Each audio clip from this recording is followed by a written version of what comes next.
औज़ुबिल्लाहिमिनश्शैतानिर्रजीम बिस्मिल्लाहिर्रहमानिर्रहीम। अस्सलामु अलैकुम वरहमतुल्लाहि वबरकातुहू। नाज़रीन, आप देख रहे हैं इस्लामिक पोस्ट। उम्मीद है आप सब खैरियत से होंगे।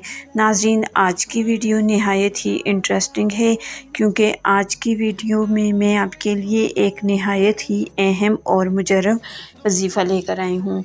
लेकिन नाज़रीन, वजीफ़े के बारे में जानने के लिए हमारे साथ आखिर तक रहिएगा। हमारी वीडियो को लाइक और चैनल को सब्सक्राइब कर दीजिएगा ताकि नाज़रीन आइंदा आने वाले वज़ाइफ आपको आसानी के साथ और बर वक्त पहुँच सकें और साथ ही साथ हमारी भी हौसला अफजाई होती रहे। तो नाज़रीन, वीडियो का आगाज़ करते हैं। नाज़रीन, हर बीमारी से बचने के लिए एक नहायत ही मुजर्रब और बाअसर वजीफ़ा है। वजीफ़ा नहायत ही आसान है, सूरह इखलास का वजीफ़ा है। नाज़रीन, वजीफ़ा ये है कि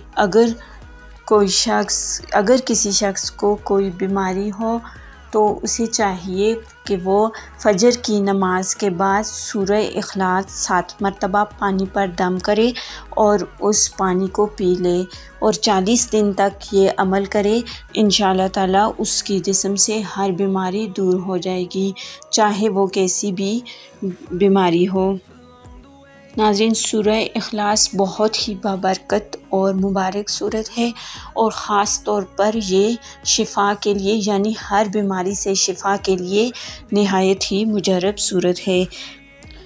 और नाज़रीन, किसी भी ख़ास हाजत के लिए सूरह इखलास का एक नहायत ही मुजर्रब और बाअसर वजीफ़ा है। नाज़रीन, सुबह की नमाज के बाद 300 मरतबा सूरह इखलास नहायत इखलास और खलूस के साथ पढ़ें और अपने मकसद के पूरा होने के लिए दुआ करें।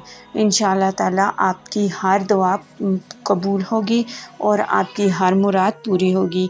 नाज़रीन, ये बहुत ही मुजर्रब और बाअसर वजीफ़ा है। सूरह इखलास शिफा और हाजत रवाई के लिए बहुत ही मुफीद सूरत है। तो नाज़रीन, ये थी आज की वीडियो। उम्मीद है आपको पसंद आई होगी, आपको आज का वजीफ़ा अच्छा लगा होगा। तो नाज़रीन, अगर आपको आज की वीडियो अच्छी लगे तो अपनी कीमती राय का इजहार कमेंट बॉक्स में ज़रूर दीजिएगा और हमारी वीडियो को लाइक ज़रूर कीजिएगा और चैनल को सब्सक्राइब कर दीजिएगा। तो नाज़रीन, मिलते हैं एक और नई वीडियो और नए वज़ाइफ के साथ। तब तक के लिए इजाज़त दीजिए। अल्लाह हाफ़िज़।